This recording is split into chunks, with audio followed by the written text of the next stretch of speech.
ওম অখণ্ড সংহিতা বা শ্রী শ্রী স্বামী সুকানন্দ পরমহংসদেবের উপদেশ বাণী দ্বিতীয় খণ্ড। একাই কি অমৃতাস্বাদন করিবে? জনৈক পত্রলেখকের পত্রের উত্তরে শ্রী শ্রী ভবানী লিখলেন, ভগবত প্রেম রসের আস্বাদন করিতে হইলে বহির্মুখ কর্ম এবং সংসর্গকে কমাইতে হইবে। অরতি জনসংসদী বাক্যকে পালন করিতে হয়। বৃথা প্রসঙ্গ এবং বৃথা কর্ম ত্যাগ করিতে হয়। কিন্তু একাই তুমি অমৃত রসের আস্বাদন করিবে, আর নিখিল জগৎ তাহা হইতে বঞ্চিত রহিবে। এই জাতীয় স্বার্থপর মনোভঙ্গিও তোমাকে পরিত্যাগ করিতে হইবে। তোমার পরিবারে বা গ্রামে বা সমাজে যতগুলি নরনারী আছে, প্রত্যক্ষে বা পরোক্ষে, তাহাদের সহিত তোমাকে কখনো কোনো প্রকারে সংস্রব রক্ষা করিতেই হয়। চেষ্টা করিও এই সংস্রব ত্যাগ করা যায় না।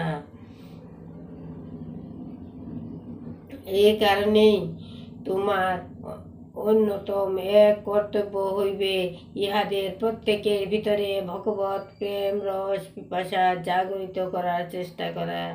যাহারা সরল চিত্ত এবং সদাত্মা, সর্বপ্রথমে বাঁচিয়া তাহাদের সকলকে ভগবত ভক্তি বিমণ্ডিত পবিত্র জীবনের সুমোহন আলেখ্য দর্শন করাও।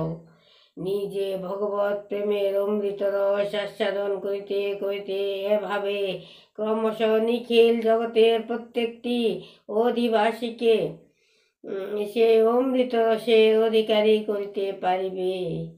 নিজে বঞ্চিত রহিয়া নহে, পরন্তু নিজে আকণ্ঠ সে অমৃত রস পান করিতে করিতে অপরকে তাহা পানে প্রবৃত্ত কর। পৃথিবী সত্যে, প্রেমে, জ্ঞানে, আনন্দে, সুখে, শান্তিতে, তৃপ্তিতে, আত্মপ্রসাদে পরিপূর্ণ, প্রসন্নতায় এবং স্নেহ দৃষ্টিতে পূর্ণ হইয়া উঠুক।